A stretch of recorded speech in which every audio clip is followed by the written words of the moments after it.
Welcome back to Aryasa maths plus motivation. हमेशा की तरह एक मोटिवेशनल स्टोरी के साथ पुनः हम आपके साथ में हैं।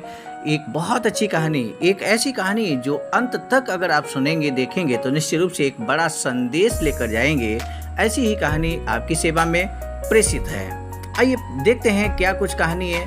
बहुत समय पहले की बात है। एक राजा को उपहार में किसी ने बाज के 2 बच्चे भेंट किए। वे बड़े ही अच्छी नस्ल के थे और राजा ने कभी इससे पहले इतने शानदार बाज नहीं देखे थे। राजा ने उनकी देखभाल के लिए एक अनुभवी आदमी को नियुक्त कर दिया। जब कुछ महीने बीत गए तो राजा ने बाजों को देखने का मन बनाया और उस जगह पहुंच गए जहां उन्हें पाला जा रहा था। राजा ने देखा कि दोनों बाज काफी बड़े हो चुके थे और अब पहले से भी शानदार लग रहे थे। राजा ने बाजों की देखभाल कर रहे आदमी से कहा, मैं इनकी उड़ान देखना चाहता हूँ, तुम इन्हें उड़ने का इशारा करो। आदमी ने ऐसा ही किया। इशारा मिलते ही दोनों बाज उड़ान भरने लगे, पर जहाँ एक बाज आसमान की ऊंचाइयों को छू रहा था वहीं दूसरा कुछ ऊपर जाकर वापस उसी डाल पर आकर बैठ गया जिससे वह उड़ा था। ये देख राजा को कुछ अजीब लगा।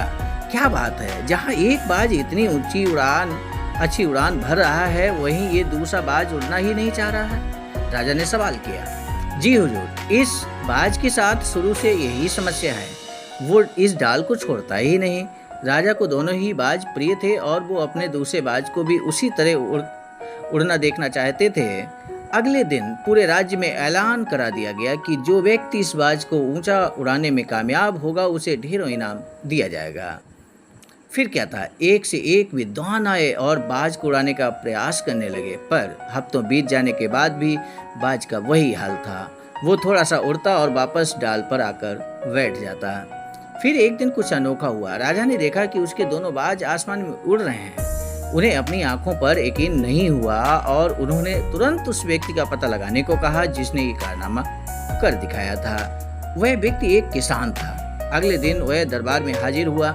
उसे इनाम में स्वर्ण मुद्राएं भेंट करने के बाद राजा ने कहा, मैं तुमसे बहुत प्रसन्न हूँ। बस तुम इतना बताओ कि जो काम बड़े बड़े विद्वान नहीं कर पाए वो तुमने कैसे कर दिखाया।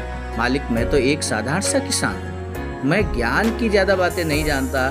मैंने तो बस वो पेड़ की डाल ही काट दी जिस पर बैठने का बाज आदी हो चुका था, और जब वो डाल ही नहीं रही तो वो भी अपने साथी के साथ ऊपर उड़ने लगा। जीवन में ऊपर उड़ने के लिए तमाम तरह के अवगुणों का डाल काटना अनिवार्य है।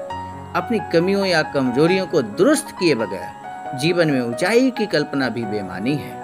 मंजिलें उन्हीं को मिलती हैं जिनके सपनों में जान होती है। पंखों से कुछ नहीं होता, हौसलों से उड़ान होती है।